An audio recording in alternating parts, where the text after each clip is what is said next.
Saudara-saudara sekalian, 2 minggu yang lalu, saya coba mau ngajak saudara merefresh. 2 minggu yang lalu, kita sudah belajar tentang semua tergenapi secara berurutan. Ya, jadi kebenaran itu diberikan kepada kita, semua satu persatu akan tergenapi secara berurut-urutan. Jangan kita mengatakan bahwa ini belum ada tanda-tandanya, ini harus kalau ada semuanya baru saya mau percaya. Saudara, ikutilah urut-urutan, ya. Ikuti satu persatu penggenapan nubuatan-nubuatan itu. Jangan Anda mau lebih cepat daripada apa yang Tuhan sudah rencanakan. Kalau saudara lebih cepat, silakan aja. Tapi apakah mental saudara sudah siap? Kalau kita sudah berada di dalam perang dunia raja ke utara, raja selatan, apakah mental saudara sudah siap? Karena orang di tengah-tengah peperangan itu nggak ada orang yang bisa mencari makan dengan leluasa seperti kayak kita sekarang. Hidup dengan tenang, itu harus lari sana, lari sini. Tiap hari ada bom yang jatuh. Hari ini mungkin bom tidak jatuh di depan mata kita. Besok bisa ada bom yang jatuh di depan kita. Apakah kita tetap diam di situ? Kita harus lari, pindah ke tempat yang aman.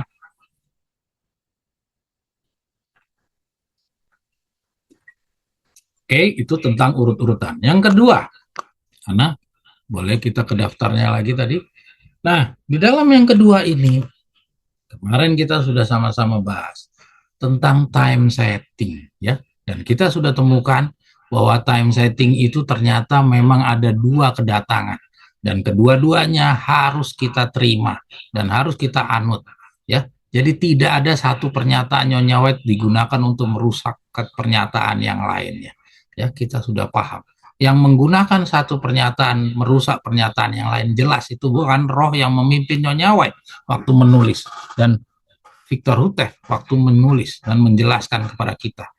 Ya, jadi hati-hati dalam belajar tentang kebenaran ini, ya, termasuk time setting. Ada dua roh yang menguasai pikiran kita, dan kita harus pahami tentang prinsip-prinsip yang tadi kita udah sama-sama pahami. Hati-hati, berkeliaran angin-angin pengajar. Ya, saudara, apa yang menyebabkan orang mempercayai tentang orang-orang yang anti kepada time setting? Ya, yang anti time setting itulah orang yang menggunakan bagian-bagian dari kebenaran-kebenaran Nyonya White itu untuk menyerang orang-orang yang percaya kepada time setting. Tadi kita sudah tahu bahwa time setting itu ternyata wajib, ya. Di dalam pelajaran ini kita menggunakan kemenangan akhir bab 17 dari pengalaman kelahirannya Yesus. Dari pengalamannya kelahirannya Yesus, Nyonya White katakan peristiwa kelahirannya Yesus itu adalah peristiwa contoh bagi kedatangan Yesus yang nanti di depan. Dan di datangan yang di depan itu harus tahu, tidak ada maaf. Boleh Ana di search, tidak ada maaf. Ana pakai search bisa nggak? Tidak ada maaf. Nah, lihat tuh. Kita baca, tidak ada maaf bagi mereka jika mereka tidak mengetahuinya. Nah, jadi ada orang yang saya mau 2027 atau 2028, 2029, saya nanti aja lah, saya tunggu aja lah. Ya, saya karena dipengaruhi oleh teman-teman saya yang tidak percaya time setting, ya saya berada di tengah aja deh. Padahal bacaan ini, saudara, ini Nyonya White yang sampaikan. Dan Roh Allah membimbing Nyonya White dalam menulis buku ini. Dia bilang tidak ada maaf bagi mereka jika mereka tidak mengetahui. Jadi artinya nggak boleh Anda berada di posisi abstain, ya, tidak berpihak. Saudara harus mengetahui. Jadi saudara jangan mau hanyut di dalam ajaran-ajaran atau pengaruh-pengaruh teman-teman saudara yang anti time setting. Biarkan saja di anti time setting, biarkan saja. Tapi kita ikuti demikian firman Tuhan. Ini firman Tuhan, jangan coba-coba saudara tolak. Karena saudara tolak, seperti tadi kita baca prinsip bahwa Tuhan nggak punya lagi sarana untuk mentobatkan saudara kalau saudara sudah menolak bagian dari kepada produk bimbingan Roh Suci. Ini bimbingan Roh Suci, saudara. Nyonya White menulis, dibimbing oleh Roh Suci. Ketika saudara nolak, tidak ada rasanya, tidak kelihatan, Anda nggak gatal-gatal, nggak, Anda nggak garo-garo, ya. Jangan Anda kira ada koreng tiba-tiba gara-gara nolak kebenaran, nggak ada. Atau perut Anda tiba-tiba langsung sakit, nggak ada. Ya, semua tampak biasa-biasa saja. Tapi dari kacamata sorga, Anda hanya seorang mayat hidup. Ya, jadi jangan anggap remeh. Oke, yang berikutnya, Ana, yang ketiga, Ana. Ya, ini saya coba merefresh. Yang ketiga, saudara-saudara sekalian, ini bacaan kita mengulang renungan pendahuluan yang sebelumnya, ya. Saya ingin mau menunjukkan kepada saudara bahayanya karena saudara mendengar ucapan dari orang-orang penentang-penentang, ya. Bahayanya apa? Ya, bahayanya dari Anda mendengar suara-suara dari para penentang, ya, dan di si penentang itu dipengaruhi oleh apa? Bukan dipengaruhi oleh tulisan Nyonya White dan Victor Teh. Itu dipengaruhi oleh apa? Pikiran. Mari kita baca. Ana boleh ke bawah, Ana. Nah, mereka yang berusaha, bukan, di bawahnya 624.2. Nah, sebelum penyalipannya, Juru Selamat menjelaskan kepada murid-muridnya bahwa ia akan dibunuh dan akan bangkit kembali dari kubur. Dan malaikat-malaikat hadir untuk mengesankan firman-Nya ke dalam pikiran dan hati mereka. Saya ulangi, dan malaikat hadir untuk mengesankan pikirannya ke dalam pikiran dan hati mereka, ya. Siapa mereka? Adalah murid-murid Yesus, ya. Jadi murid-murid Yesus sebelum Yesus itu disalib, dia sudah memberitahukan bahwa saya akan ditangkap, saya akan dibunuh, dan saya hari ketiga akan bangkit. Dan ini semua sudah dimantapkan oleh malaikat-malaikat di dalam pikirannya murid-murid. Apa? Tapi apa? Tapi karena pengaruh pikiran manusianya, pikiran manusia dari si murid-murid ini. Murid-murid ini nggak mendengarkan petunjuk Tuhan, ya. Dia tidak hanyut di dalam pikiran Tuhan, tapi dia hanyut di dalam pikirannya sendiri. Maka itu saya katakan yang paling berbahaya adalah pikiran manusia, ya. Kita baca, akan tetapi murid-murid itu yang mencari kelepasan dunia dari perhambaan Romawi tidak dapat menerima pemikiran bahwa ia yang menjadi tumpuan harapan mereka akan menderita kematian yang memalukan. Dia tidak bisa menerima pengertiannya Yesus. Dia tidak terima pikirannya Yesus. Artinya yang menjadi penghalang pikirannya dia untuk menerima pikirannya Yesus ada apa? Adalah pikirannya sendiri. Ya, pikirannya sendiri menjadi penghalang. Mari kita baca terus. Tidak dapat menerima pemikiran bahwa ia yang menjadi tumpuan harapan mereka akan menderita kematian yang memalukan. Kata-kata yang perlu mereka ingat, ya, kata-kata yang Yesus katakan ini adalah kata-kata yang perlu dia ingat, karena nanti sebentar lagi itu Yesus benar-benar mati, ya, dan Yesus nanti bangkit hari ketiga, kamu harus menerima. Kata-kata ini itu hilang, sirna dari pikiran mereka. Karena apa? Karena mereka lebih menjunjung pikirannya sendiri. Makanya saudara sekalian, hati-hati sama pikiran-pikiran, pengaruh pikiran. Pikiran manusia ini berbahaya. Padahal ini mulut Yesus yang ngomong loh kepada murid-murid. Ya, si murid-muridnya lebih percaya pikirannya sendiri. Kalau yang ngomong orang lain mungkin bisa. Ini yang ngomong Yesus. Kok bisa dia lupakan? Apalagi kita yang nggak pernah ketemu sama Yesus. Apakah kita tidak mungkin hanyut di dalam pikiran-pikiran manusia? Kita berpotensi besar terpengaruh oleh pikiran-pikiran manusia. Karena kita nggak berhadapan langsung dengan Yesus. Ini yang berhadapan langsung dengan Yesus saja bisa hanyut oleh pikirannya sendiri. Bukan pikiran orang lain loh. Ini pikirannya sendiri. Nah, kita potensi hanyut di dalam pikiran sendiri dan pikiran orang lain. Ada dua yang bisa mempengaruhi kita. Dan pada waktu pencobaan itu datang, ya, ketika peristiwa Yesus itu ditangkap dan Yesus mati, benar-benar itu menjadi pencobaan, ya, dan mereka sayangnya tidak bersedia.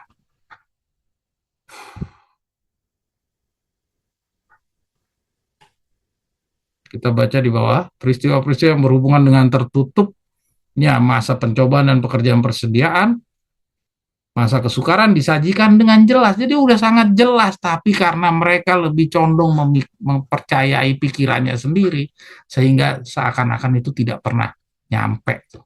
Tapi orang banyak itu tidak lebih mengerti kebenaran penting ini daripada yang tidak pernah dinyatakan kepada mereka sebelumnya. Betapa sedih tidak tuh saudara. Ini sebuah contoh dicatat untuk pembelajaran bagi kita.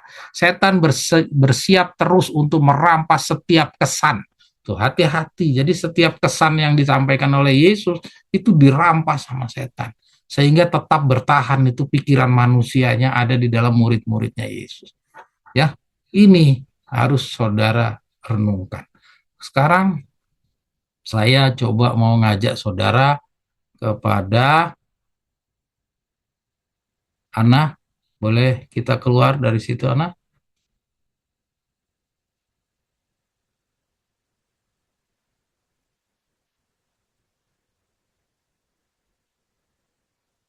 Oke, masuk kepada yang berikutnya, Ana 4. Yang masih minggu yang lalu, Ana. Karena ada materi yang saya pandang perlu kita bahas. Walaupun kita mengulang sedikit ya, supaya kita matang. Hal yang sama soal time setting ini, kita juga harus waspadai adanya angin-angin pengajar. Karena hal yang sama terjadi di zamannya air bah. Ya, di zamannya air bah, kita dapat satu contoh pembelajaran yang harus kita cermati. Ya, mari kita ikuti. Karena dari website pelajaran 2 minggu yang lalu. Ya, oke. Terus ke bawah. Sampai di Lukas 17 ayat 26 dan 30. Ana.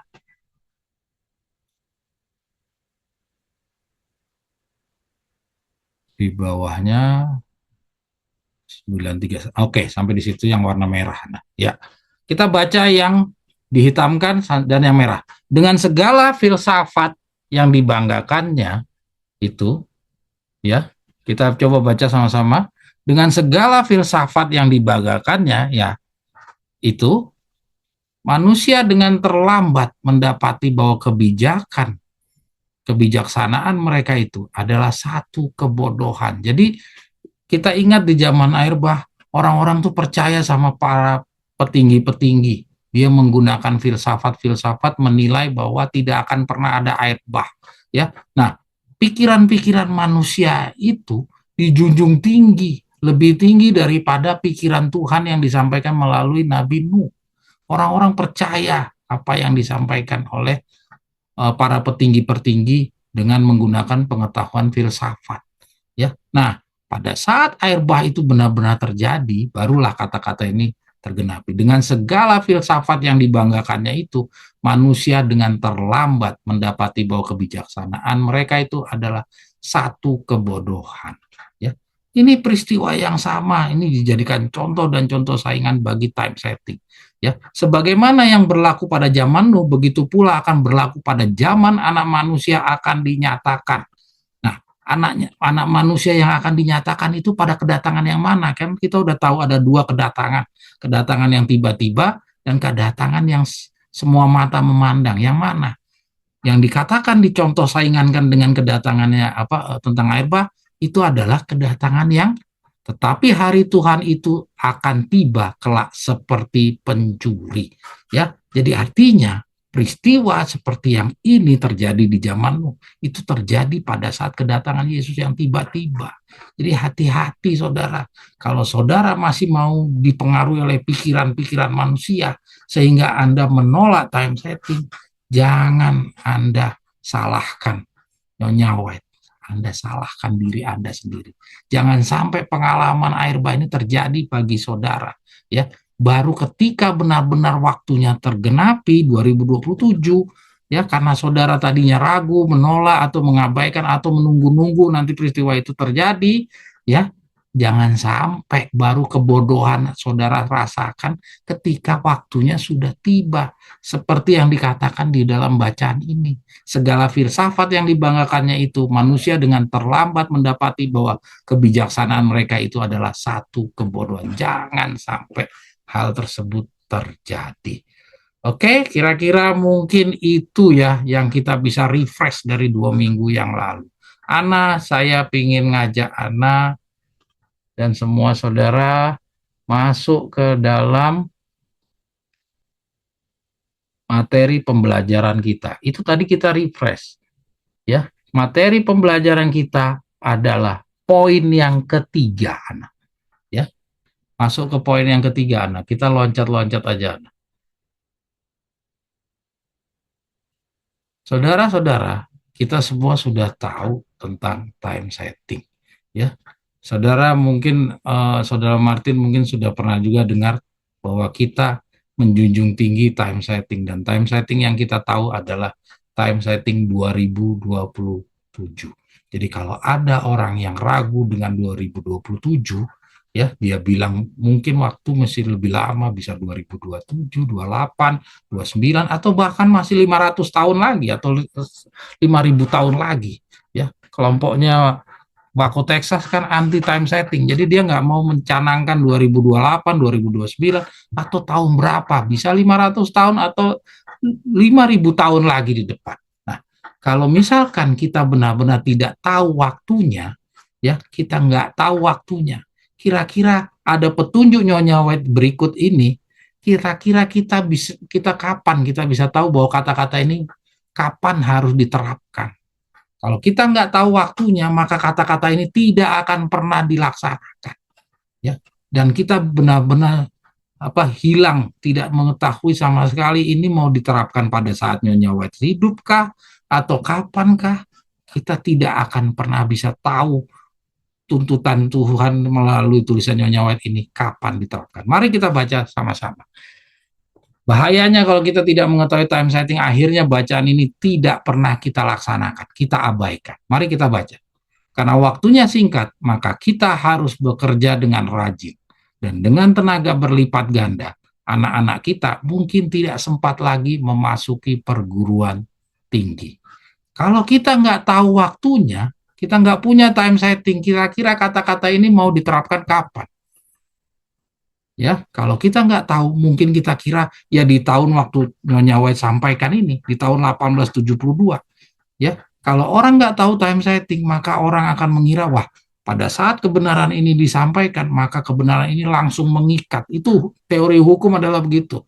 Sesuatu produk hukum ketika sudah diterbitkan, ya, maka secara otomatis kebenaran itu apa hukum itu sudah mengikat. Maka orang kalau tidak punya time setting, maka dia akan mengira sejak tahun 1872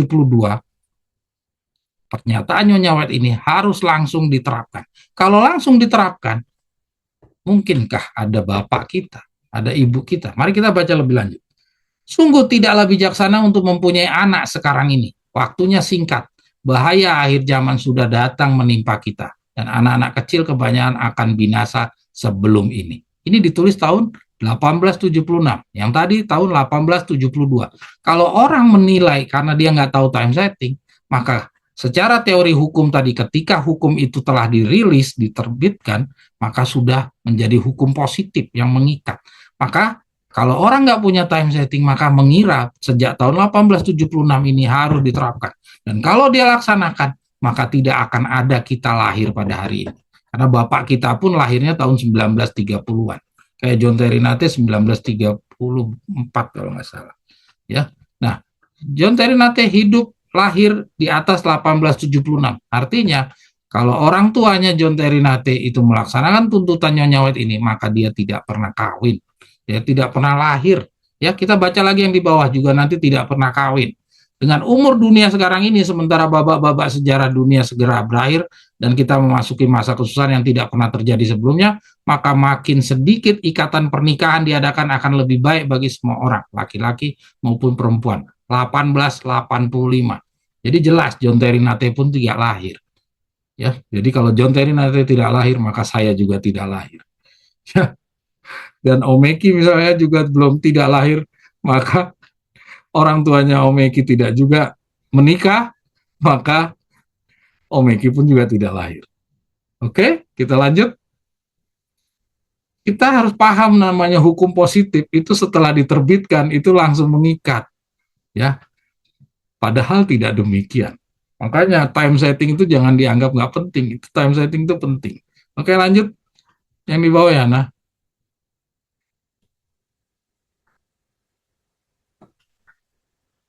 Habis ya? Oh, cuman itu ya, Ana?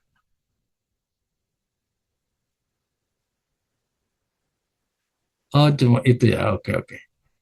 Ya, saudara sekalian, itulah kira-kira gambaran kenapa kita perlu mengetahui time setting.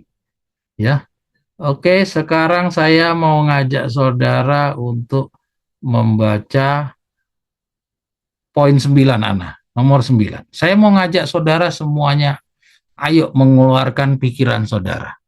Ya, pembelajaran kali ini saya coba mengajak interaktif. Saudara juga ikut serta mengeluarkan pikiran saudara. Saya ingin mendengar pikiran saudara setelah membaca yang berikut ini.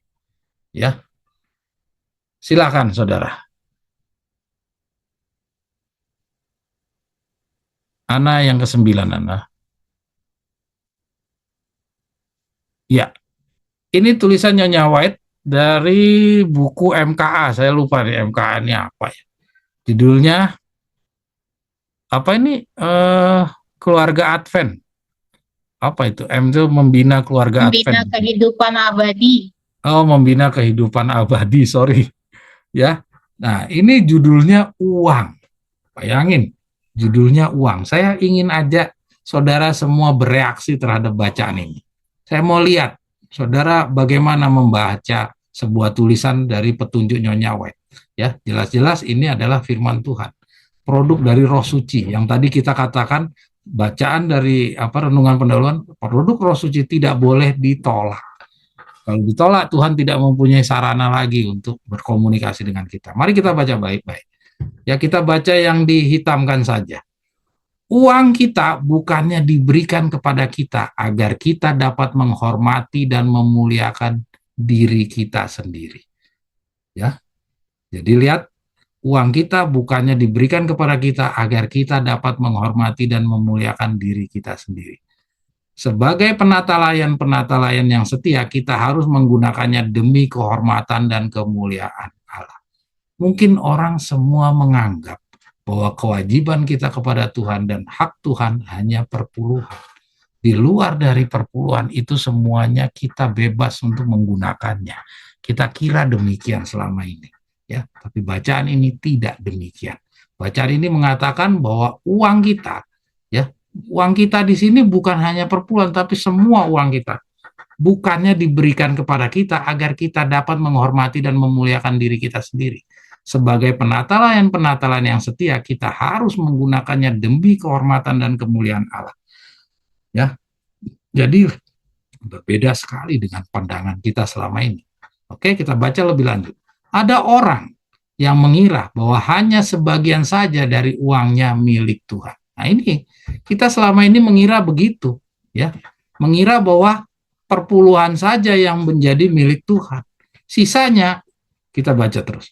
Bila mereka mengasingkan sebagian untuk tujuan yang bersifat rohani, mereka menganggap sisanya adalah milik mereka. Jadi 90%-nya punya kita, 10% punya Tuhan, 90% punya kita, yang dapat mereka gunakan menurut kesukaannya.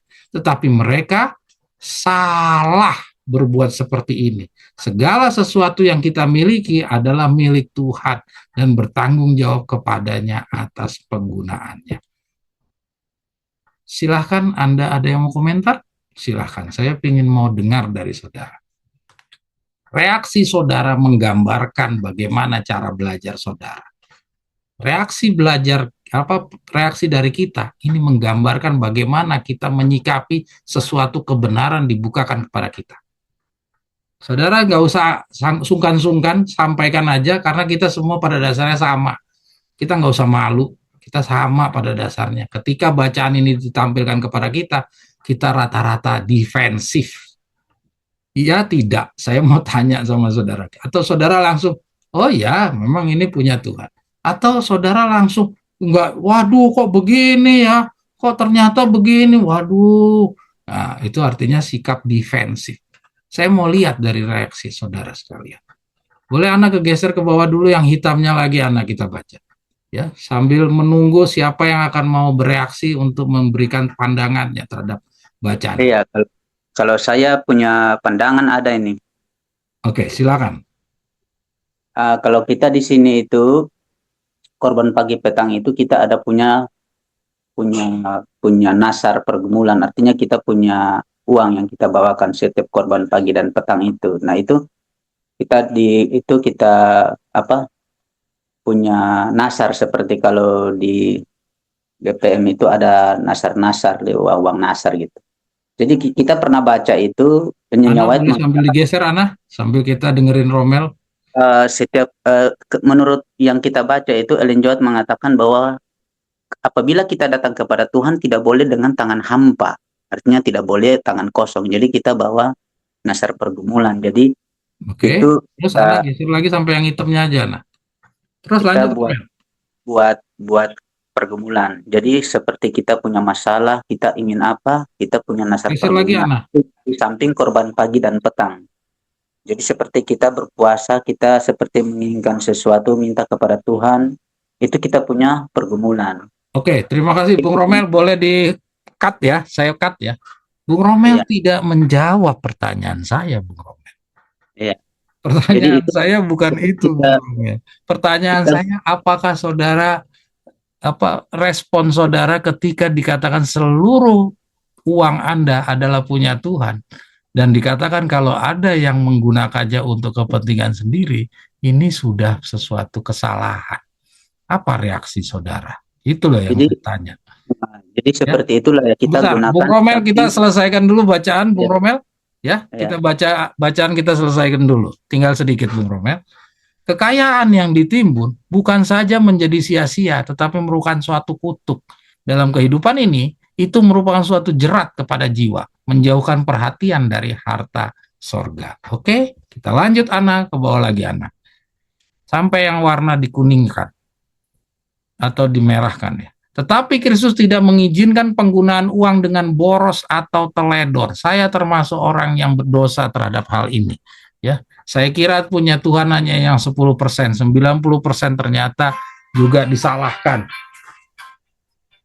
Nah, ternyata disalahkan juga, ya. Tapi itu masa lalu.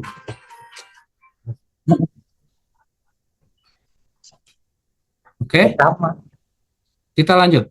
Semakin banyak kita gunakan uang yang bersifat berlagak dan memanjakan diri, semakin sedikit kita dapat memberikan makanan kepada yang lapar dan memberikan pakaian kepada yang telanjang. Setiap sen yang digunakan dengan tidak seperlunya menghalangi yang empunya uang dari suatu kesempatan yang berharga untuk berbuat baik.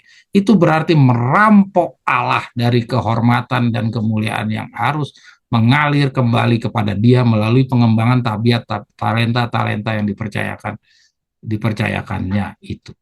Tolong Ana warna merahkan tulisan merampok. Luar biasa tidak baca ini. Saya jujur ketika saya baca tulisan ini, saya benar-benar rasa terhakimi. Ya, jadi artinya betapa tegasnya Tuhan. Jadi kita sudah selama ini sudah berbuat salah terhadap uang yang dipercayakan kepada kita. Ya, kita semua bersalah, saudara-saudara. Dan saya ingin lihat reaksi saudara bagaimana. Kira-kira begini. Oke, gimana Bung Romel? Iya, jadi yang seperti yang tadi saya sampaikan, kelanjutannya adalah, jadi nasar-nasar pergumulan itu kita bawakan di dalam, kirimkan ke Jakarta, di samping perpuluhan. Jadi apa namanya, kemudian kita di sini juga melakukan seperti menolong orang-orang seperti janda, begitu. Ya, eh, Orang-orang yang mungkin membutuhkan itu. Jadi kita biasa memang kita pernah, karena kita baca itu, kita sebenarnya mau nanya dulu, tapi ya karena tidak pernah disampaikan, jadi kita pikir mungkin itu kita punya gagasan sendiri, tapi seperti perasaan di dalam diri kita itu membaca oke, itu. Bung Romel, boleh Iya, di-cut ya. Sorry nih, karena kita punya iya, waktu terbatas. iya. Terima kasih Bung Romel sudah merespon. Bung Romel menyatakan bahwa ada perpuluhan pertama, ada perpuluhan kedua. Tapi bacaan ini tidak cuma perpuluhan pertama dan perpuluhan kedua, tapi Iya, iya, semua uang yang kita punya. iya, benar. Itu yang saya ingin dapat reaksi dari saudara-saudara sekalian. Ada yang lainnya? Silahkan kalau ada yang lain. Jadi kita punya kebijakan dengan uang itu, kita bukan hanya perpuluhan pertama dan kedua, tetapi kita punya punya perasaan kepada sesama kita itu. Oke, Jadi kita Bung gunakan Romel boleh diganti orang lain, Bung Romel. Mohon maaf ya, Bung Romel. Mungkin yang lainnya ada yang mau bereaksi, silahkan. Enco, Terhadap bacaan ini, Stella silakan. aku pada dasarnya orangnya memang hemat ya. Sangat sangat hati-hati dalam penggunaan uang sejak muda.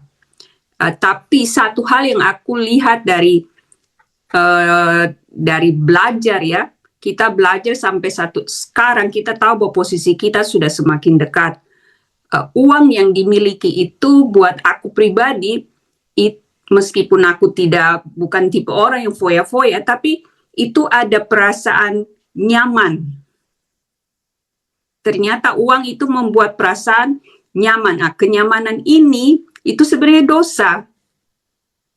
Perasaan posisi nyaman itu dosa.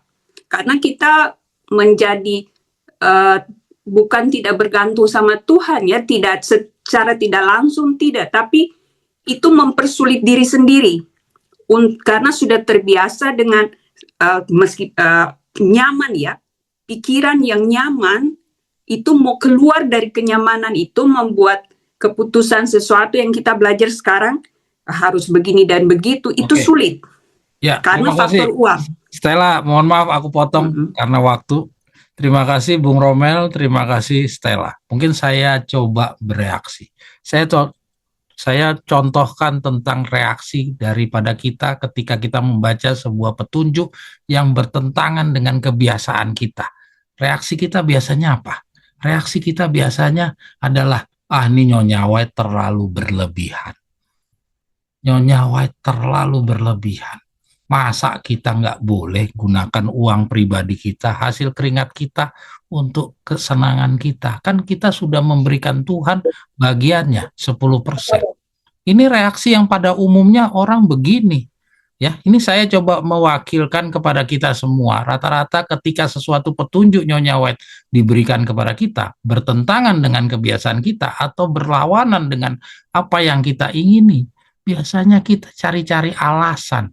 Ya, cari-cari pemaafan. Ini Nyonya White maksudnya mungkin bukan hanya untuk hanya dimaksudkan kepada perpuluhan. Mungkin kita tetap juga dibolehkan untuk menggunakan uang. Cara kita menjawab begini, saudara, jangan lupa cara-cara untuk mencari, menetralisir, mencari pemaafan, cari pemakluman seperti ini. Mari kita baca kepada kutipan bacaan berikutnya. Kita lanjut kepada nomor 7, Ana. Ini saya coba tampilkan kepada saudara. Saya coba mau memperlihatkan betapa defense-nya, ya, bagaimana kita mempertahankan kebiasaan kita ketika ada sesuatu petunjuk Nyonya White yang berseberangan dengan kita. Kita selalu menciptakan satu alasan-alasan. Ini Nyonya White terlalu berlebihan. Ini terlalu dibesar-besarkan. Saya kan cuma pakai sebagian kecil. Saya juga nggak boros-boros kok. Saya tidak menggunakan uang saya untuk memuliakan diri saya. Saya cuma yang wajar-wajar saja. Kan itu semua jalan untuk melindungi semua praktek-praktek kita yang sudah kita biasa lakukan. Ya, kenapa kok kita menciptakan sesuatu alasan-alasan? Ya, dan ini adalah praktek yang biasa kita terapkan di dalam belajar kebenaran. Mari kita baca yang berikutnya ini. Mohon maaf ya, tadi Romel dan Stella saya potong supaya kita kembali kepada rencana kita mempelajari kebenaran ini. Mudah-mudahan waktunya cukup. Pada dasarnya, Kristus telah membuat kuknya ringan, namun kita sendiri yang membuatnya sulit. Jadi pada dasarnya, seperti tadi di renungan pendahuluan, ya, dari kata-kata Paulus, dikatakan ujian yang Tuhan berikan, beban yang Tuhan berikan itu sebenarnya pada dasarnya ringan. Ya, pada dasarnya kita ringan kalau kita melihat apa yang Tuhan udah sediakan di depan, semua yang kita hadapi ini sebenarnya ringan. Tapi apakah benar ringan? Nah, bacaan berikut ini akan kita lihat reaksi kita bagaimana. Reaksi umat Allah dari mulai Adam dan Hawa. Kita lihat apakah benar Tuhan itu memberikan kuk yang ringan kepada umat-umatnya. Saudara-saudara tahu kuk kan? Ya, Kalau kita rajin baca tulisan Nyonya White dan Victor Luther, kita akan temukan tentang kukuk itu adalah beban yang Tuhan berikan kepada umat Allah untuk tetap setia. Itu adalah kuk, ya. Dan di sini dikatakan Tuhan memberikan satu beban kepada umatnya itu, yaitu kuknya. Ini pada dasarnya ringan, tidak berat. Tapi sebenarnya kita sendiri yang membuatnya sulit. Jadi bukan Tuhan yang membuat sulit, tapi kita yang membuat sulit. Ini agak panjang, kita 8 lembar, mudah-mudahan selesai. Ya, saya banyak menggunakan pengertian-pengertian yang saya tampilkan kepada saudara. Tapi silakan saudara, kalau ada yang kurang sepakat, silakan dibantah saja. Mari kita baca baik-baik. Gantinya bekerja keras mempersiapkan serangkaian hukum dan peraturan, engkau lebih baik berdoa dan menyerahkan kehendak dan berjalan-jalanmu kepada Kristus. Saya ulangi, ya, engkau lebih baik berdoa dan menyerahkan kehendak dan jalan-jalanmu kepada Kristus. Jadi di sini, di dalam bacaan ini baru mulai sudah dikasih lihat sama Nyonya White bahwa kita di dalam praktek beragama itu ada dua, ada kebenaran Tuhan, ada jalan-jalanmu sendiri. Dan di sini untuk jalan-jalanmu sendiri disuruh menyerahkan kehendak dan jalan-jalanmu itu kepada Kristus. Jadi Tuhan mengingatkan dari bacaan ini untuk berhenti menggunakan jalan-jalanmu sendiri. Berhenti menggunakan pikiran-pikiranmu sendiri. Itu kan yang tadi kita bahas dari soal time setting yang membuat orang-orang anti time setting karena apa? Karena pengaruh pikiran-pikiran. Ya, mulai dari air bah tadi pakai filsafat itu hasil pikirannya manusia. Nah, bacaan ini memperlihatkan kenapa kok kita punya Tuhan punya kuk yang diberikan itu ringan jadi berat. Kenapa? Karena itu dia. Karena kita membiarkan pikiran kita menggunakan jalan-jalan kita sendiri. Ya, mari kita terus.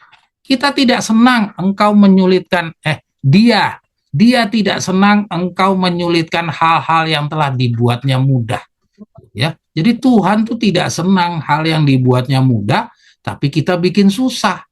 Dia berkata, pikulah kuk yang kupasang dan belajarlah padaku, karena aku lemah dan rendah hati, dan jiwamu akan mendapat ketenangan. Sebab kuk yang kupasang itu enak dan bebanku ringan.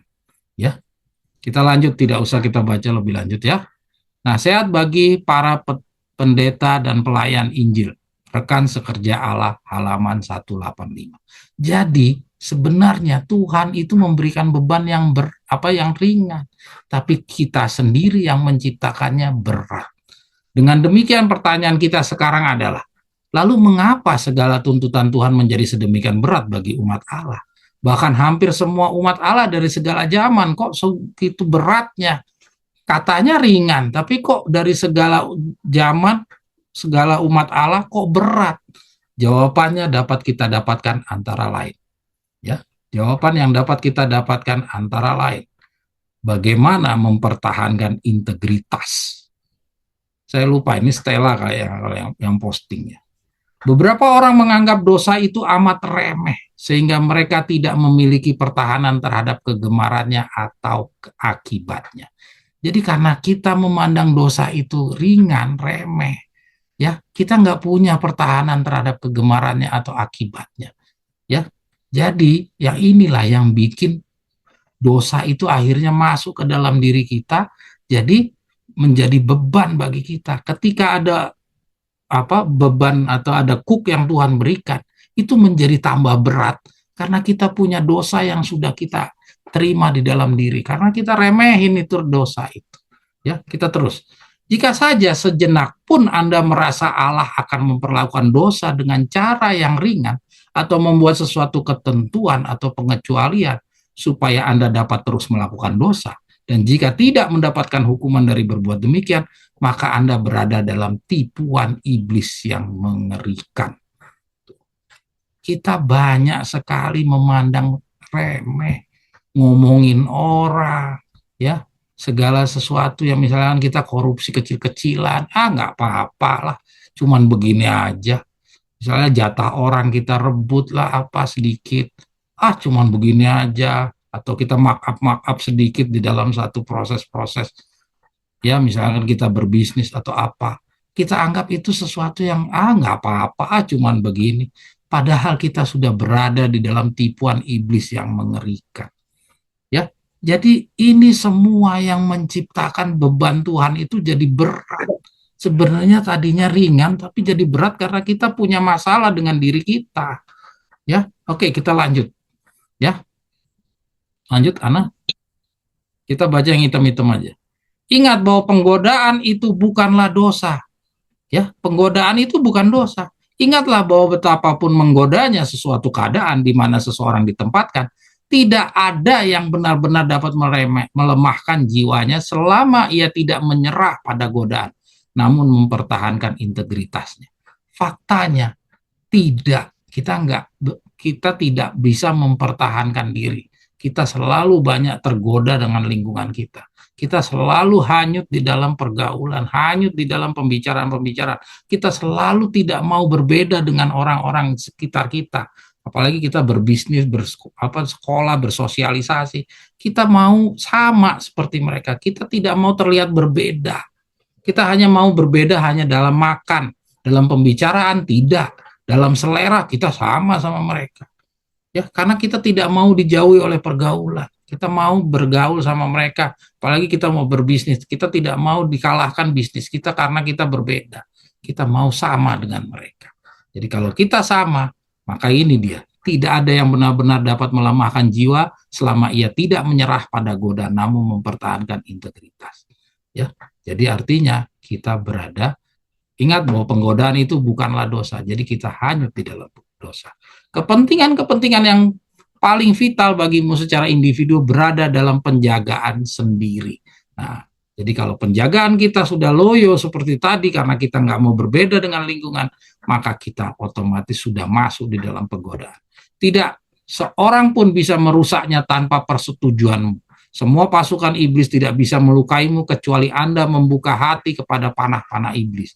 Kehancuranmu tidak akan pernah terjadi sampai Anda menyetujuinya. Jika tidak ada pencemaran dalam pikiranmu sendiri, semua pencemaran di sekitar Anda tidak dapat menodai dan mencemari.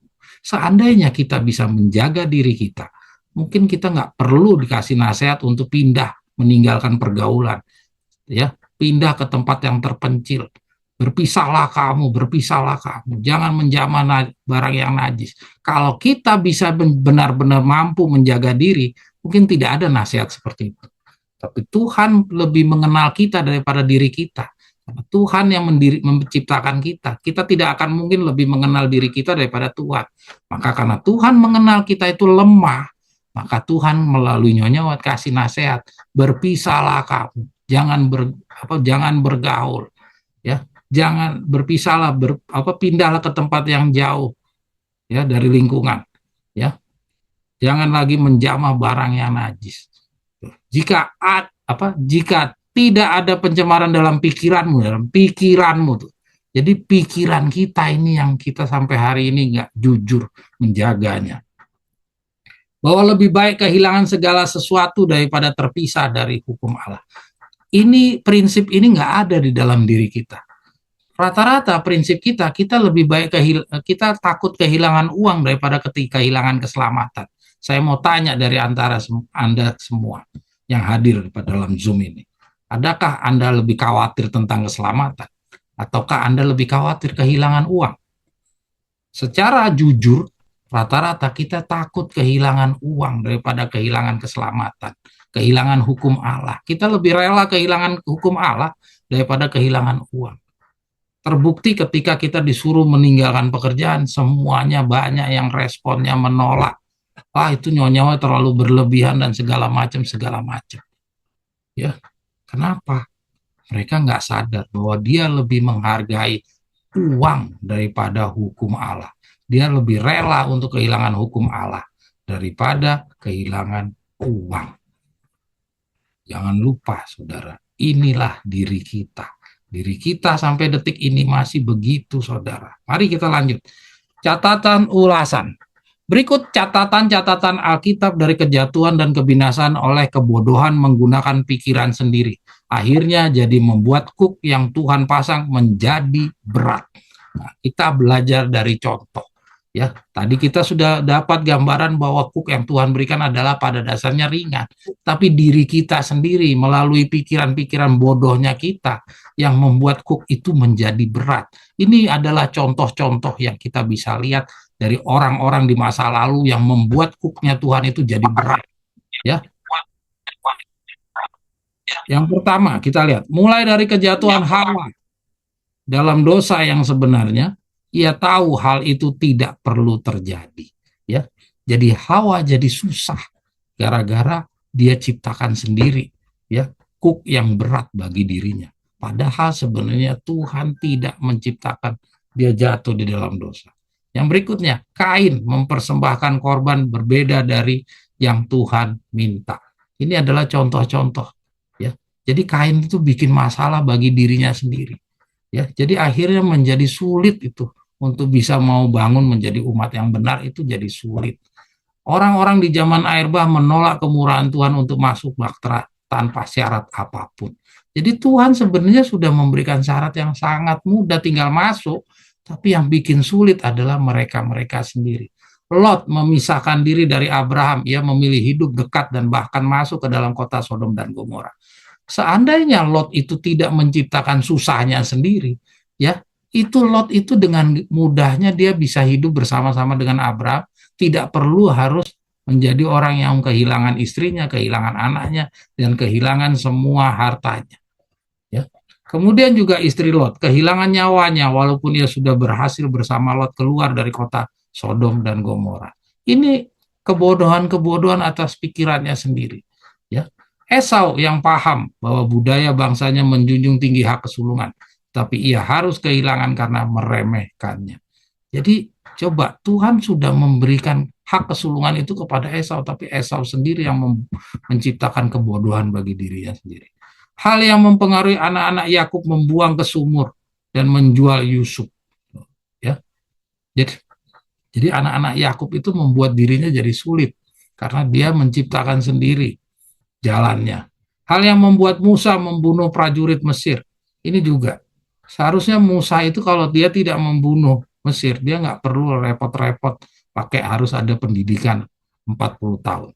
Ini pikiran kita ya. Tapi rencana Tuhan adalah memang demikian. Bangsa Israel yang berumur di atas 20 tahun harus mati dalam 40 tahun walaupun telah menyaksikan sendiri kepemimpinan Tuhan keluar dari Mesir. Kenapa? Karena dia percaya sama 10 pengintai. Ya. Miriam, kakak Musa dan Harun, iri hati kepada istri Musa, harus merasakan sakit kusta dan hampir mati jika tidak dibela oleh Musa. Berikutnya toleran Harun turut serta mendukung pembangunan patung lembu emas. Kembali lagi perlunya pembelaan Musa kepada Tuhan. Ya, jadi Harun pun juga demikian. Inilah bahaya-bahayanya kalau kita menggunakan pikiran sendiri. Yusak yang gegabah percaya diri setelah kepemimpinan Tuhan di kehancuran tembok Jericho. Ia berkehendak menghancurkan bangsa Ai yang kecil tanpa meminta terlebih dahulu kesertaan Tuhan. Ya, yang tadinya dia dengan mudah mengikuti kehancuran tembok Jericho, dia bikin susah sendiri ketika dia tidak meminta izin kepada Tuhan untuk menghancurkan bangsa Ai. Samson merelakan kekuatannya hilang oleh karena wanita Filistin, bahkan sampai nyawanya pun dia harus hilang. Daud menginginkan Betseba, istri prajuritnya, hingga ia nyaris binasa bila tidak mendengar nasihat Nabi Nathan dan Abigail. Salomo seorang yang satu-satunya dikaruniai kebijaksanaan, jatuh mengikuti istrinya yang anak raja Mesir. Jadi diri sendiri yang membawa sulit. Padahal Tuhan tidak menciptakan kuk yang berat. Yunus yang jelas-jelas Tuhan yang berkuasa memberi perintah ke Niniwe, tetapi ia mengalihkan perjalanannya ke Tarsis. Coba Yunus tuh cari susah sendiri gitu loh. Ya, maju sampai perjanjian baru. Orang-orang sebanyak 5.000 orang yang sudah mendengar kebenaran kasih Yesus, selain 12 murid yang berkembang menjadi 120 orang, akhirnya meninggalkan Yesus dan memilih Barnabas dibebaskan. Coba, itu bodohnya sendiri dari 5.000 orang. Petrus yang sudah belajar bersama dengan Yesus 3,5 tahun, nyaris tenggelam ketika gelombang datang. Walaupun sedetik sebelumnya ia sangat bergantung dan percaya ada jaminan dari Yesus. Dan kekhawatirannya dikenal orang-orang sebagai murid Yesus membuatnya menyangkal Yesus sebelum ayam berkokok. Yudas juga sampai tega menjual Yesus demi 30 keping. Ya. Oke, lanjut juga kita sekarang banyak yang sudah diberikan pengetahuan akan kebenaran yang tidak dimiliki oleh orang-orang generasi sebelumnya. Tetap terus saja mengulang-ulang kesalahan orang-orang seperti contoh-contoh di atas, yaitu menilai-nilai setiap bagian kebenaran yang disampaikan menurut pikiran sendiri, sehingga membuat respon yang seperti Kain dahulu, yang akhirnya berbeda dengan apa yang dikehendaki Tuhan. Itu contoh gambaran orang-orang yang bikin sulit sendiri, ya. Tuhan udah bikin cook yang ringan, tapi dia bikin sulit sendiri. Kesemuanya adalah karena pengaruh pikiran. Lemahnya penguasaan atas pikiran itu sendiri. Apa yang dimasukkan ke dalam pikiran mempengaruhi hasilnya. Ada yang selamat, tetap selamat, tapi harus dengan perjuangan keras seperti Lot. Ya, ada yang gagal di dalam contoh yang tadi kita baca. Kita mau seperti mereka teruskah atau bagaimana? Kita lanjut. Berikut ini kebalikannya, yaitu contoh-contoh yang membiarkan dirinya hanyut di dalam pikiran Tuhan. Ya, jadi contoh yang tadi adalah yang menggunakan pikirannya sendiri. Yang berikut ini kita coba lihat kalau kita benar-benar membiarkan kebenaran yang dibukakan kepada kita dan kita menerima apa adanya dari kebenaran yang disampaikan. Tidak tambah-tambah, tidak kurang. Mari kita lihat yang pertama, Abraham.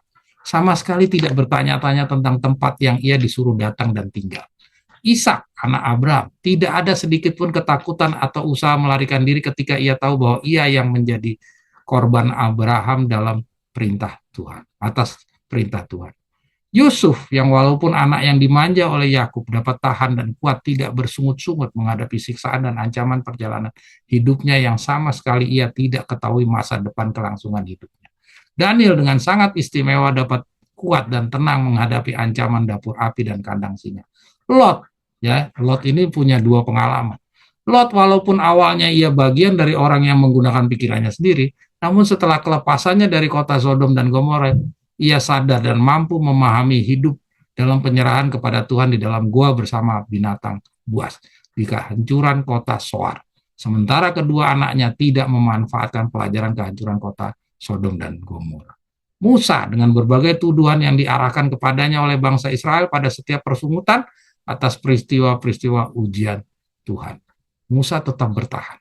Elia percaya bahwa Tuhan memberkatinya dengan mendengar permintaannya untuk menurunkan hujan setelah 3 tahun kekeringan di Israel. Dan ketika dalam persaingan seorang diri berhadapan dengan 450 orang nabi palsu, ia tidak sama sekali gentar dan takut. Naaman, pejabat panglima kerajaan Aram yang mempercayai kesembuhannya dari penyakit kusta atas nasihat Elisa. Walaupun hingga kali ke-6 bangkitnya dari mencelupkan dirinya di sungai Yordan belum memperlihatkan tanda-tanda, barulah kali yang ke-7 membuahkan hasil ia sembuh. Coba lihat, inilah kalau kita menyerahkan semua pikiran kita kepada Tuhan. Kita tidak cipta-cipta, kita tidak membiarkan kita dituntun oleh pikiran sendiri. Nebukadnezar pun juga demikian, ya. Ketahanan terhadap ujian-ujian murid-murid Yesus setelah kematian Yesus dan pendidikan 40 hari, hingga pekerjaan roh suci hujan awal yang membawa kematian kepada mereka. Semua dilalui tanpa ada lagi penyangkalan sebagai murid Yesus sebelum ayam berkokok.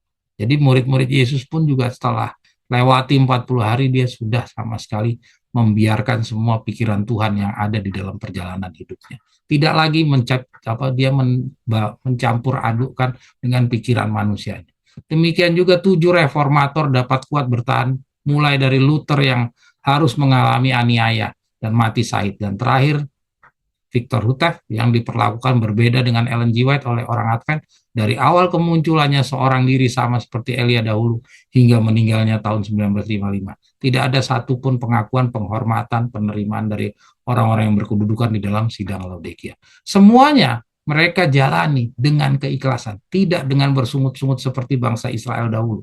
Hal ini juga adalah dikarenakan pengaruh pikiran. Pikiran yang dikuasai. Kalau tadi karena pengaruh pikiran juga, ya, tapi pikiran manusia. Kalau ini pikiran yang dia kuasai.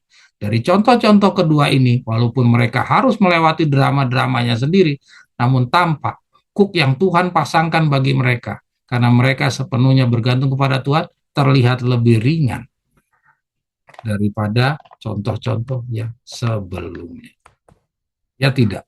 Walaupun Daniel harus masuk ke dalam kandang singa, walaupun Daniel harus masuk ke dalam dapur api, tapi karena dia berserah semuanya kepada Tuhan, bagi dia, walaupun bagi kita tampak berat, tapi bagi Daud, bagi Daniel, itu seakan-akan tidaklah berat. Ya. Jadi, jatuh bangunnya manusia semua, binasa maupun diselamatkan, ditentukan oleh bagaimana ia menggunakan pikirannya dan menguasai atau mengendalikannya. Demikian pula Yusuf dan Daniel serta Ayub yang paling terberat menjalankan kuk yang harus mereka pikul dari Tuhan. Bila kita bandingkan dengan salah satu murid Yesus, Petrus, ternyata ketakutan Petrus waktu ia menyaris tenggelam karena takut, ragu, kurang percaya akan kepemimpinan Yesus. Padahal saat itu Yesus masih terlihat jelas berada di dekatnya. Dan termasuk ketakutannya dikenal sebagai murid Yesus di saat pengadilan Yesus adalah sangat-sangat tidak sebanding. Ya, jadi ketakutannya Petrus kita bandingkan sama pengalamannya Yusuf dan pengalamannya Daniel serta pengalamannya Ayub, sebenarnya nggak ada apa-apanya itu ketakutannya Petrus. Bahkan terlihat sangat remeh-temeh, jauh sekali beratnya penderitaan dan aniaya tokoh-tokoh perjanjian lama itu. Rasakan. Tapi toh tidak ada keraguan kita lihat dari pengalaman mereka saat menghadapi ujian tersebut. Tapi sedihnya kita baca yang di bawah. Namun alangkah sedihnya kita sekarang ini disamakan dengan pengalaman Petrus di dalam diri manusia lamanya. Mari kita baca petunjuk Nyonya White yang mengatakan kita sama seperti Petrus. Apabila kesusahan menimpa kita, betapa sering kita seperti Petrus. Kita memandang gelombang itu, gantinya menunjukkan mata kita kepada juru selamat. Langkah-langkah kita tergelincir dan gelombang hidup keangkuhan itu menimpa jiwa kita. Yesus tidak menyuruh Petrus datang kepadanya agar ia binasa. Ia tidak memanggil kita mengikuti dia dan kemudian meninggalkan kita. Janganlah takut, firman-Nya, sebab aku telah menebus engkau. Aku telah memanggil engkau dengan namamu. Engkau ini kepunyaanku. Apabila engkau menyeberang melalui air, aku akan menyertai engkau. Atau melalui sungai-sungai, engkau tidak akan dihanyutkan. Apabila engkau berjalan melalui api, engkau tidak akan dihanguskan. Dan nyala api tidak akan membakar engkau, sebab akulah Tuhan Allahmu yang Maha Kudus, Allah Israel, Juru Selamat. Tapi faktanya kita sama seperti Petrus yang penakut, yang peragu. Jadi bagaimana? Mari kita baca berikutnya. Bagaimana bisa menang bila kita tidak beranjak berbenah diri dari lemahnya kita dan kemudian berserah dan mengandalkan sepenuhnya kekuatan Tuhan? Bagaimana mungkin kita sanggup menghadapi godaan-godaan tawar hati dari celaan, cemooh yang hadir setiap hari di kehidupan kita? Terlebih bagaimana kita akan melewati ujian-ujian kemuritan bagian kita, terutama pada masa pra-kesusahan Yakub yang harus dijalani kita sendiri, tanpa ada pendamping malaikat yang datang seperti Musa dahulu alami selama pendidikannya 40 tahun. Yohanes Pembaptis dan juga murid-murid Yesus dalam 40 hari yang didampingi terus secara langsung oleh Yesus sendiri. Jelas akan lebih jauh, lebih berat kita rasakan. Pengetahuan atau iman kita lah dan doa sajalah yang akan menguatkan kita. Jadi kalau kita terus saja masih menggunakan pikiran-pikiran sendiri, ya mencampur adukkan dengan kebenaran Tuhan, tawar-tawar, cari-cari pemaafan. Kalau kita terus-terusan seperti itu, bagaimana kita nanti bisa menang lewat godaan-godaan tawar-tawar hati? Ya, bagaimana kita nanti melewati pra-kesusahan Yakub? Kalau kita nggak pernah dari sekarang ini belajar untuk sepenuhnya bergantung kepada demikian tertulis. Jangan tambah-tambah, jangan cari tawar-tawar. Jangan cari-cari alasan ketika sebuah petunjuk Nyonya White itu bertentangan dengan diri kita. Beranilah kita berkorban. Ayo kita harus seperti Paulus rela berkorban. Kita harus rela berkorban seperti Yohanes Pembaptis. Mari kita baca terus. Setelah bacaan contoh-contoh di atas, marilah kita perhatikan semua kekhawatiran-kekhawatiran, ketakutan ciptaan pikiran manusia dari tokoh-tokoh yang pertama di atas, nyata dari generasi ke generasi, pada dasarnya hanya kegagalan dan kebohongan. Ya, jadi ternyata apa yang ditakut-takutkan mereka, ya, tidak ada yang tergenapi. Jadi yang ditakutkan bahwa air bah itu tidak akan jadi dan segala macam, itu tidak tergenapi. Yang jadi adalah benar-benar terjadi itu air bah. Ya, yang dia takut-takutkan itu sebenarnya tidak ada yang tergenapi. Ya, jadi apa yang dia takutkan ada raksasa lah di bangsa Israel, apa di ini kita baca aja ya berikutnya. Seperti ketakutan orang-orang Israel mayoritas yang mempercayai kepada 10 pengintai bahwa di tanah Kanaan itu mereka sudah siap membinasakan bangsa Israel. Dan di tanah itu terdapat raksasa-raksasa. Nyatanya bohong belaka. Kemudian ketakutan, keraguan Yunus terhadap kerendahan hati orang Niniwe sama sekali tidak terbukti ketika ia mengajar orang-orang di Niniwe. Jadi kita mau terus menggunakan pikiran sendiri? Hanyalah kekhawatiran ciptaan sendiri yang dapat membinasakan kita. Bukanlah Tuhan yang mengabaikan kita. Seperti pengalaman Petrus. Kekhawatirannya tidak ada ketika ia percaya. Jadi kekhawatiran Petrus itu ketika ia percaya dia tidak tenggelam. Tetapi kekhawatirannya bahaya tenggelam terwujud ketika ia meragukan kepemimpinan Tuhan. Jadi kekhawatirannya Pak Petrus sendiri sebenarnya yang membahayakan dirinya. Jadi di sini kita lihat bahwa Tuhan tetap konsisten dengan janjinya selama kita telah melaksanakan bagian kita. Bisa kita bayangkan bila semua tokoh-tokoh itu peragu, kurang percaya. Apakah ada umat Allah saat ini? Adakah generasi-generasi manusia selamat sekarang ini bila Nuh dahulu juga meragukan turunnya air bah? Adakah manusia masih ada dalam 7 tahun kelaparan bila Yusuf jadi peragu, kurang percaya? Adakah Sadrak, Mesak, dan Abednego serta Belsasar atau Daniel lolos dari dapur api dan Daniel pribadi selamat dari tekaman singa di kandangnya dahulu bila ia ragu? Elia, dapatkah ia menurunkan hujan dari langit setelah 3 tahun kekeringan serta bertahan melawan 450 nabi palsu jika ia memiliki mental seperti Petrus? Dan banyak lagi lainnya yang harus kita pertimbangkan. Jangan pelihara kebiasaan menggunakan pikiran sendiri atau penilaian-penilaian kita. Itu bukan pikir atau rasio, tapi itu rasa. Pikir rasio itu dipengaruhi oleh wawasan atau pengetahuan. Ya, pikir rasio itu dipengaruhi oleh bacaan. Sedangkan semua hal yang dikhawatirkan, ditakutkan oleh orang zaman Nuh, Petrus, Yunus, dan orang-orang Israel yang percaya kepada 10 pengintai, tidak ada dasar pengetahuan kebenarannya. Tidak ada hukum tertulisnya yang menunjukkan itu. Selain daripada pikiran manusia. Terbukti di zaman Yusak, 2 pengintai yang ia kirimkan memasuki tanah Jeriko, mereka tidak sama sekali melihat raksasa-raksasa yang dikhawatirkan atau mental keberanian tentara bangsa itu untuk melawan bangsa Israel. Kesemuanya hanyalah hayalan atau asumsi atau rasa-rasa pribadi ciptaan mereka sendiri. Bayangkan betapa ruginya mereka. Fakta terjadi baru diketahui selang 40 tahun kemudian. Jadi yang membuat bangsa Israel putar-putar 40 tahun itu adalah karena dia percaya sama 10 pengintai. Dan baru diketahui bahwa sebenarnya di tanah Yeriko itu tidak pernah ada raksasa-raksasa. Itu setelah 40 tahun kemudian. Jadi renungkan, sudah berapa juta banyak orang Israel yang sebenarnya sudah berhasil menang melewati ujian demi ujian sebelumnya. Akan tetapi harus kalah menjadi korban pikiran manusia selain dari Yusak dan Kaleb. Bayangkan bahayanya menggunakan pikiran sendiri. Berikut kita membaca nasihat Ellen G. White tentang pentingnya menjaga pikiran. Ya, kita baca yang hitamnya saja. Mereka harus menjauhkan diri dari membaca, melihat, dan mendengar hal-hal yang akan membangkitkan pikiran kotor. Janganlah kamu merupakan kehidupanmu menurut hawa nafsumu yang dahulu itu, tatkala kamu dalam masa jahiliyah, melainkan sebagaimana Tuhan yang sudah memanggil kamu itu ada kudus. Demikian juga kamu pun hendaklah kudus di dalam segenap perkara hidupmu.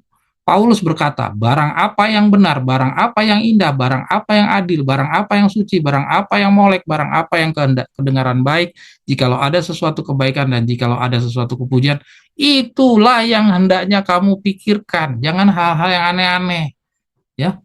Dan kita harus mempelajari firman Allah dengan sungguh-sungguh. Dengan apa gerangan orang muda? Boleh digeser? Orang muda akan memelihara jalannya yang suci daripada salah, jikalau dipatutkannya dengan firman-Mu, firman-Mu kata pemazmur telah kutaruh dalam hatiku, supaya jangan aku berdosa kepada.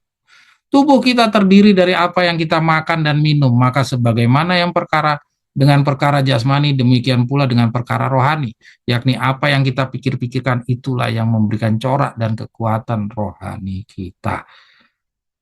Saudara, ini nasihat Nyonya White tentang jaga pikiran kita. Nah ini, setan kini sedang menggunakan setiap alat dalam masa pemeteraian ini untuk mengalihkan pikiran-pikiran umat Allah daripada kebenaran sekarang, serta menyebabkan mereka bimbang. Tuh.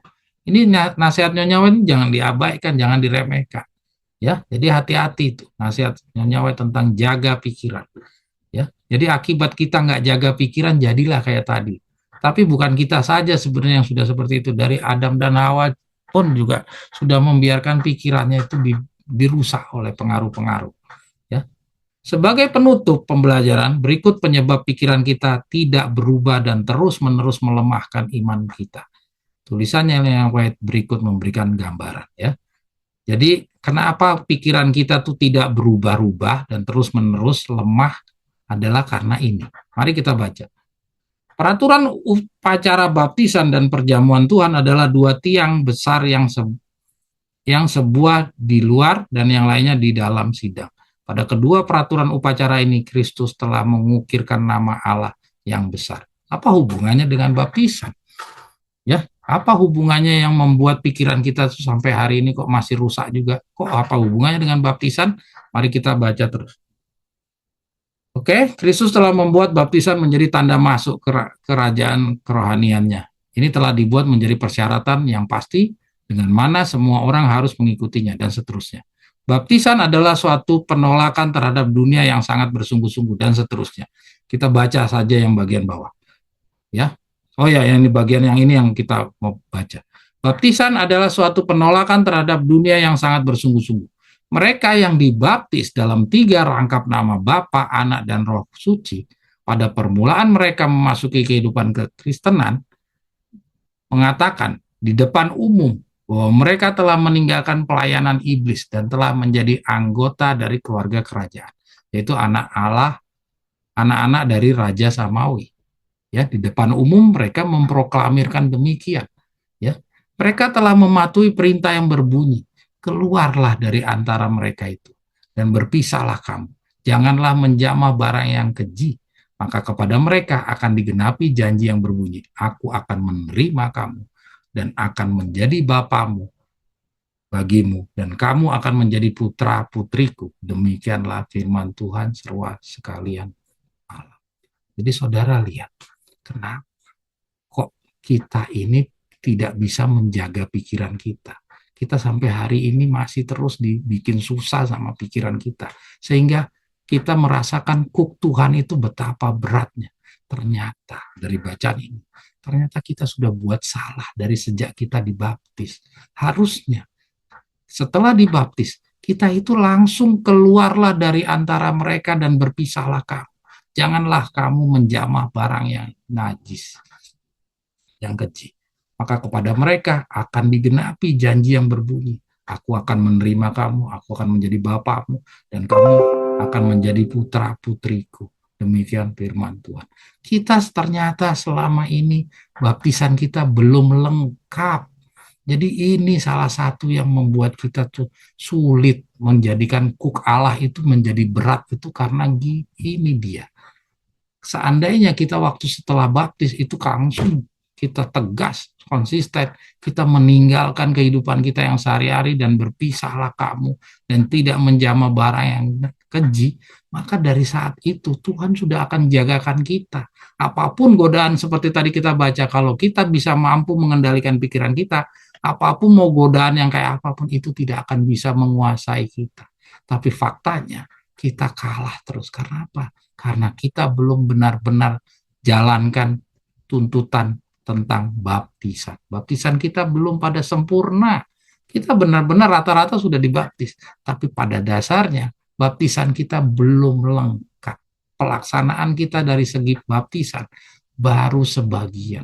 Baru mau sekarang ini. Setelah gulungan kebenaran kita sudah semakin banyak, barulah sekarang ini baru kita mau lakukan.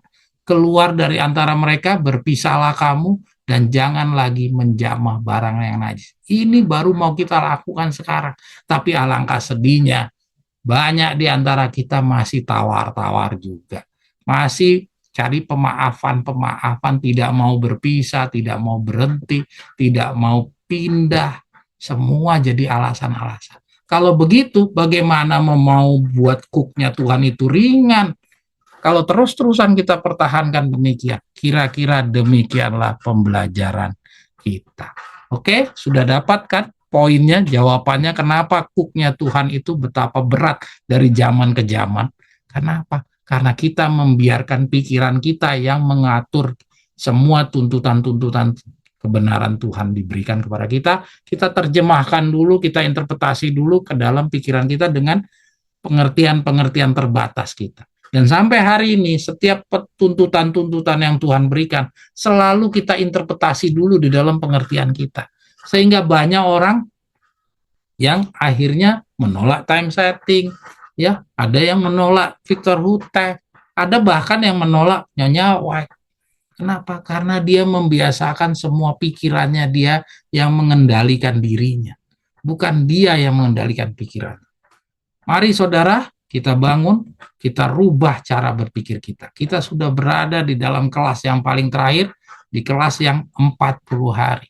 Jadi jangan lagi kita praktek seperti orang-orang yang gagal tadi. Kita harus seperti murid-murid Yesus yang setelah 40 hari.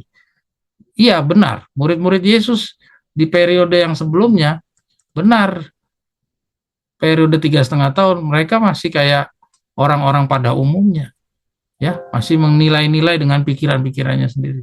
Tetapi di dalam perjalanan dia pendidikan 40 hari, mereka berubah total. Petrus yang dulu takut, ya, sampai menyangkal Yesus, itu tidak kita ketemukan lagi di dalam 40 hari. Dan Tuhan sekarang lagi menyiapkan kita untuk memasuki pendidikan yang sama seperti yang dijalani Petrus, yaitu merubah menjadi manusia yang tidak punya rasa takut. Kita harus menjadi manusia yang berbeda dari kita yang kemarin.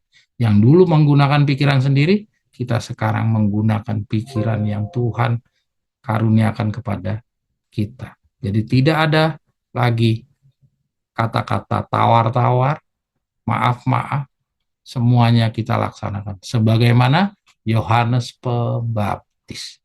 Tidak ada lagi diri kita. Kita harus buang diri kita. Kita harus hilangkan diri kita sendiri. Mungkin kira-kira demikian ya pembelajaran kita sahabat ini. Mungkin saya sengaja saya tajamkan di sini karena bacaan ini sebenarnya banyak, tapi saya coba fokuskan ke pembelajaran yang ini. Kira-kira demikian pembelajaran kita pada sahabat ini. Silakan, ada yang mau mengomentari sebelum kita tutup sahabat?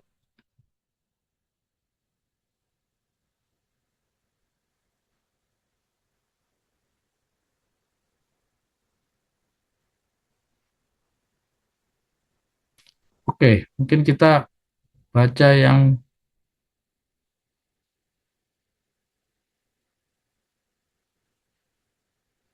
coba. Karena nggak cukup waktunya ya, mungkin kita akan lanjutkan pada kesempatan yang lain. Ya, mungkin yang keenam mana? Yang keenam mana?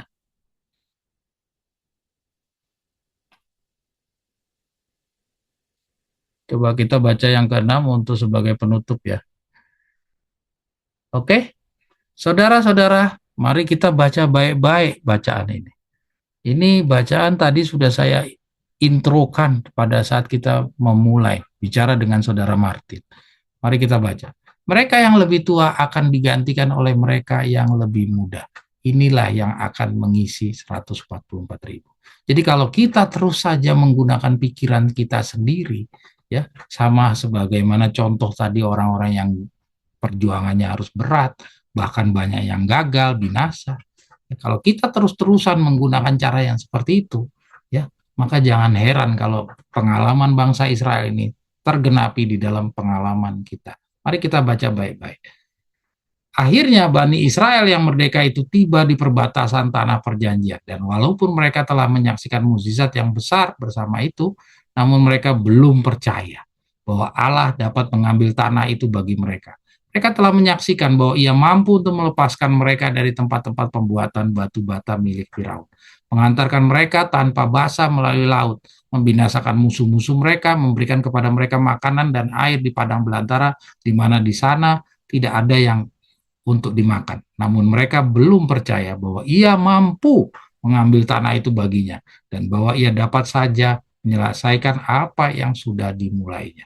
Ada beribu-ribu orang pada waktu ini yang berbuat hampir sama dengan itu apabila mereka mengatakan Yesaya pasal 2, Mika pasal 4, Yeremia 31, Yeskel 36, 37 tidak akan pernah digenapi adalah mereka yang sudah berumur tua. Artinya apa?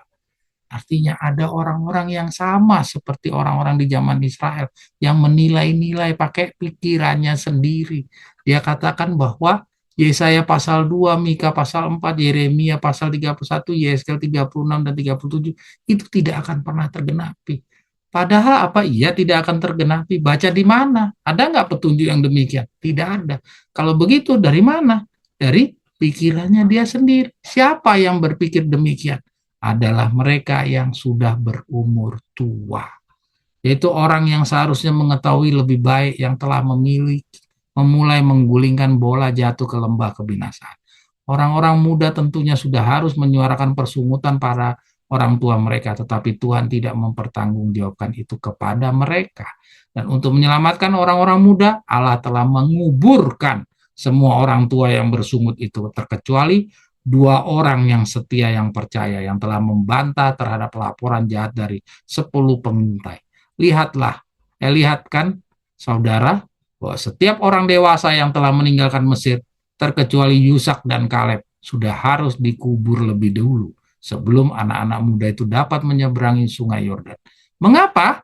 Sebab walaupun Allah telah membawa mereka dengan mudah keluar dari Mesir, ia tidak berhasil mengeluarkan Mesir dari diri mereka. Adakah saudara menjadi terheran-heran? Mengapa Nabi Elia harus membalikkan hati para bapak kepada anak dan hati anak kepada bapak? Masih perlu heran? Tidak, saudara. Saudara harus tidak perlu heran. Karena apa? Karena kita kebiasaan menggunakan pikiran-pikiran manusia kita. Kita sulit mau meninggalkan pikiran manusia kita. Padahal contoh-contoh sudah memberikan gambaran betapa banyaknya orang yang gagal ataupun yang berhasil tapi harus dengan perjuangan yang keras. Yang menciptakan kuknya Tuhan yang tadinya ringan jadi berat. Masa kita nggak mau bangun? Jangan sampai pengalaman bangsa Israel ini tergenapi di dalam pengalaman hidup beragama kita. Kita udah belajar tongkat gembala, kita sudah merelakan banyak hal, ya. Kita akhirnya kalah karena apa? Karena kita membiasakan terus mempertahankan menggunakan pikiran-pikiran sendiri, menilai-nilai semua tuntutan Tuhan, termasuk tadi mengenai uang. Banyak kita suka cari-cari alasan untuk tapi kan itu kan begini, Nyonya White kan ngomongnya begini, begini. Jangan lupa, roh yang memimpin kita mencari-cari alasan itu bukan roh yang sama yang dengan Nyonya White menuliskannya kepada kita. Itu roh yang berbeda. Dan kita tahu bahwa di dunia ini hanya ada 2 penguasa. Kalau bukan roh Allah, maka roh setan yang memimpin. Kita nggak ngerasa, tapi roh itu ada di dalam pikiran kita. Mungkin demikian pembelajaran sahabat ini saya akhiri.